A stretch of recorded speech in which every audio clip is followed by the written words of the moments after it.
What's up, Mopar fam? It's your boy at Fed Easy. What's going on? Today on this quick episode, we'll be just taking a quick look at how much oil my JLT Oil Catch can catches only after 6,000 kilometers on my Jeep Grand Cherokee SRT. Yup, we'll be draining the main vein. Haha, let's get it.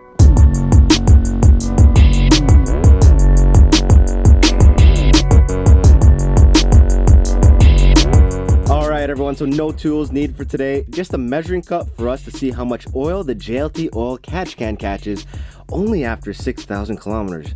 Yeah, I know. We installed the JLT Oil Catch can at 53,594 kilometers on my Jeep Grand Cherokee SRT with the 6.4 liter 392 Hemi, and decided to drain the catch can at the same time as doing our oil change. You can check out our catch can install and Jeep WK2 oil change episodes in the description and the comments below to check out after.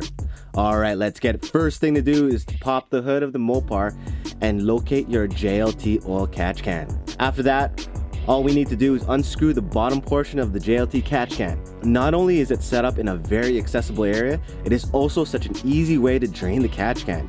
In our previous episode draining the catch can out of our 2014 Dodge Challenger SRT with the same 392 Hemi, we had a Moroso oil catch can setup that had a drain valve. The location of the valve was in an odd place over the serpentine valve, so care was always needed when draining with this setup.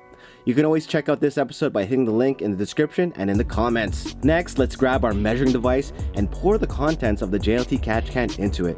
Initial observations before pouring was that the can was pretty much full after only 6,000 kilometers of driving. Considering the catch can is fairly small compared to the others like the Moroso catch can, it was not surprising. Alright, let's go ahead and pour, okay? And bam! We got about under 50 mils, which is about under a quarter of a cup. Damn, this baby literally works, don't it? I don't understand why people think they don't work. Now, with the bottom of the catch can drained, let's look inside. Nasty. We got some nasty caramel looking stuff in there, but don't worry, it's just moisture mixing in with the oil. Alright, let's go ahead and wipe the insides out before screwing it back in. Next, with the bottom of the JLT oil catch can cleaned out, let's go ahead and screw the bottom of the catch can back on. Congratulations, you have now drained your JLT oil catch can on your Jeep Grand Cherokee SRT. Pretty easy, eh?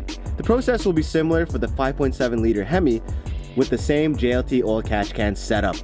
The only thing I would like different for the JLT oil catch can is a generally bigger can to carry more oil. Coming from a Moroso catch can, which is definitely bigger, on the same engine in the Dodge Challenger, I was caught off guard with how full the JLT oil catch can was with only 6,000 kilometers on it. On the Moroso oil catch can, we were draining a bit over a quarter cup at 10,000 kilometers. Just keep this in mind with a JLT oil catch can. You definitely don't want to forget draining the catch can at shorter intervals. But to be honest, draining the JLT oil catch can more frequently shouldn't be an issue, and it is probably better to do so anyways. The JLT oil catch can is so easy to install, and it is the cleanest oil catch can setup I've ever seen for the Hemi. It is definitely something I recommend. As mentioned before, you can check out our JLT oil catch can install video in the comments as well as the instructions in the description below. Hope this helps, Mopar fam. Peace.